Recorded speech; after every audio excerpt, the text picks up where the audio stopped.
In today's video, I want to show off my lawn care equipment, show you what I'm using. Maybe it's helpful for you, maybe just enjoy checking out lawn care equipment, or maybe give you an idea of what you might want to use for lawn care equipment. Many of you know that follow the channel. I run a weed control and fertilization business, but I also used to mow grass and have a lot of lawn mowing equipment as well. So I'm just going to take you around and show you the equipment and talk about it as we go. And I didn't get it all out and have it all stacked up together. I'm just going to kind of walk through and go at it one piece at a time. And today's video is sponsored by Yardbook. I've been running Yardbook since 2015 for my lawn care business. So if you need a software to manage your lawn care business, I'd recommend Yardbook. You can go to yardbook.com and sign up for a free account. So first off, we're going to start with the truck. This is a Ford F350, got the dual rear wheels on it. I believe this thing's a 2011.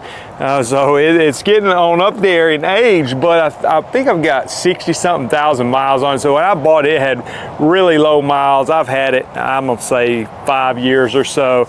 It's been an absolute great truck, and I love it for what I do, because with the dual rear wheels, I'm able to haul a lot of weight. And this is a 400-gallon Gram spray rig.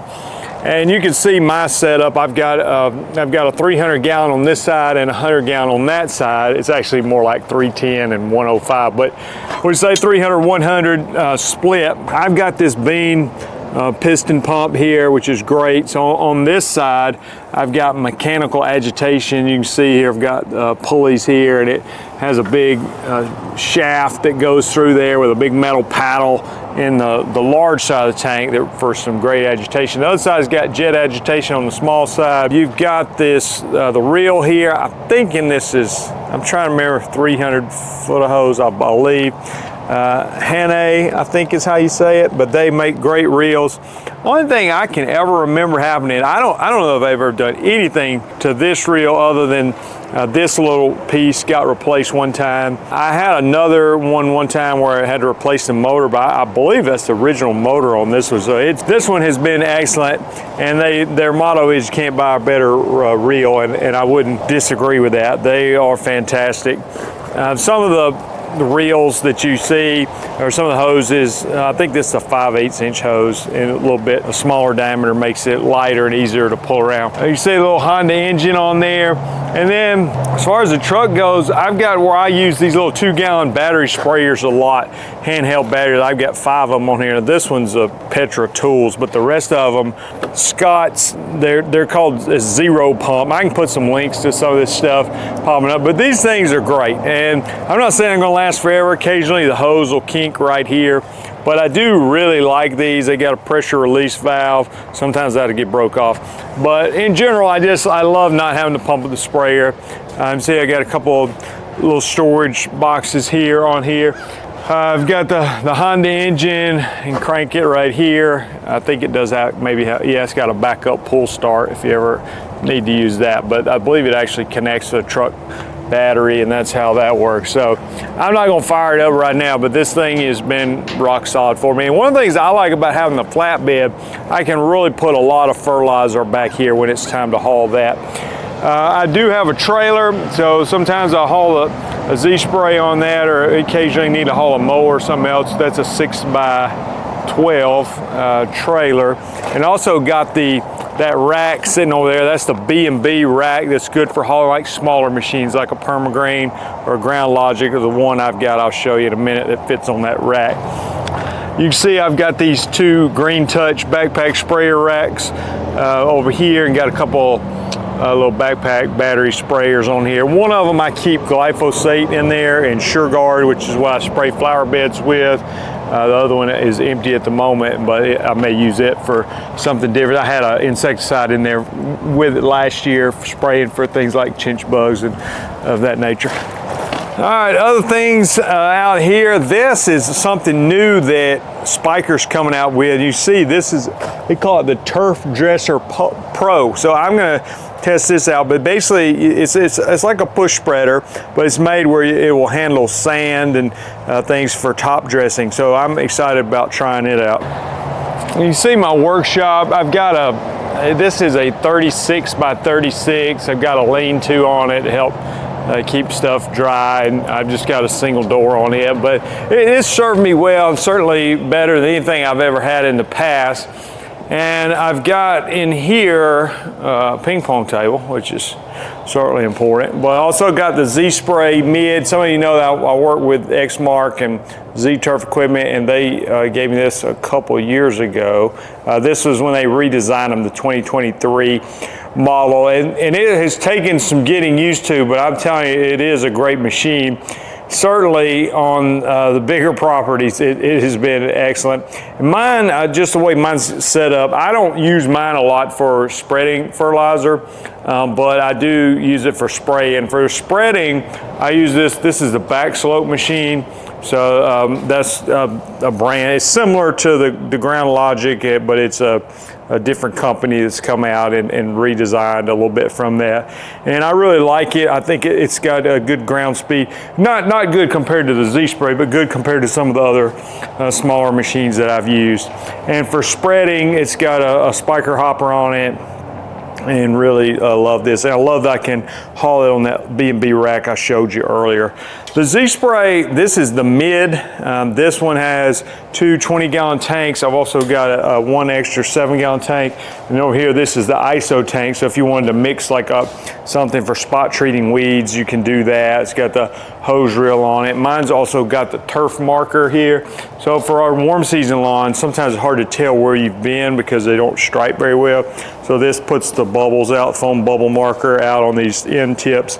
So the idea is that when you're making passes back and forth, you leave about a 10-inch gap there in between where the bubbles go. Other piece of equipment that I use regular basis, I really love these Solo chest-mounted spreaders. I think at the time of this video they're less than $100, and they are great. I use these more than a push spreader, to be honest with you. So if it's a small yard and I don't want to get the ride-on out, or if it's on a hill and it's just too steep for a ride-on machine, then I will often use these Solo chest-mounted spreaders. They hold, I think they hold 25 pounds. So you can do if I'm fertilizing, you know, I could probably do like probably a 3,000 to 4,000 square foot yard without having to fill it up, and on a bigger yard you can just refill it. So these are very, very handy and throw a good pattern. They also can be used like if you're spreading some kind of granular product in flower beds. You know, there's other uses for them, but I typically use them on hilly yards or small yards. So moving on to the mowing equipment, I've got this Toro. This is a Toro 2000 HDX, and I like this mower. It's been good. This one you see has got a Kawasaki engine on it, and this is not the most powerful one. You know, if I had, this is 60-inch. If I had one critique on it, I'd say I wouldn't hurt my feelings if it had just a slightly more power to it. But some of the positives I like. I love the simplicity of the deck raising low end system, and I've heard mixed reviews on the MyRide system. It's a suspension seat system. Personally, I really like it. I find it to be a very comfortable ride. So I don't really make much adjustments to it, but it does have good suspension in the seat. And so I do enjoy that. I like the look of it. I like the aggressive, tread on the tires. Sometimes they do maybe not as gentle on the turf as maybe a less aggressive tread, but I do have enjoyed this mower, and it's held up well for me. You can see the MyRide here. You can make adjustments to it as far as the suspension goes. I don't think I've ever touched it, to be honest with you. Just leave it like it came from the factory. I am also a Milwaukee tool ambassador, which has been great because they've hooked me up with some pretty cool stuff. I've got the pruning thing. I was using this today out pruning muscadines and blackberry bushes. Some of this I bought, like they didn't give me that. The string trimmer, this is the one you see you can detach that and attach other things to it. I've got different attachments, like I've got one up there that's like a saw. I've got an edger attachment, string trimmer attachment. So this is the multi-tool. You see the hedge trimmers there, chainsaw, the little, this is the 12 volt hatchet. There's also one that runs off the 18 volt system, and then just a regular string trimmer. These are single battery string trimmers. I also have a dual battery string trimmer here. Sorry for the lighting not being too good. Let me see if I can do a little better. Yeah, this one's like super, super powerful. So if I want to get down and cut something really heavy duty, then this is the one that I go to. And if I'm using a gas powered trimmer, I've always been a big fan of Husqvarna. Let me see which one. My favorite one ever was the Husqvarna 326 LS. This is, shoot, what is this? It's not like a great one. This is the 322L. So it's been fine. It's a little cold natured now, but the 326 LS was an older model I really liked. I had a 525 LS, I think, and it was great too. And I love Red Max blowers. So this is definitely not the biggest one. This is 5550, EBZ 5550, so kind of a mid-sized blower. I think I've been using Red Max blowers for 18 years. I love those. Another couple things I do use, you think about me just doing fertilizer, so I'll keep a handheld blower on my truck in case I throw fertilizer on the driveway and need to blow a little bit off. I will keep, typically I've been using this Milwaukee single battery handheld blower, and then I just recently got this Ego blower. I'm part of this Lowe's ambassador program, so I went and picked it up at Lowe's. I haven't used it enough to really comment on it,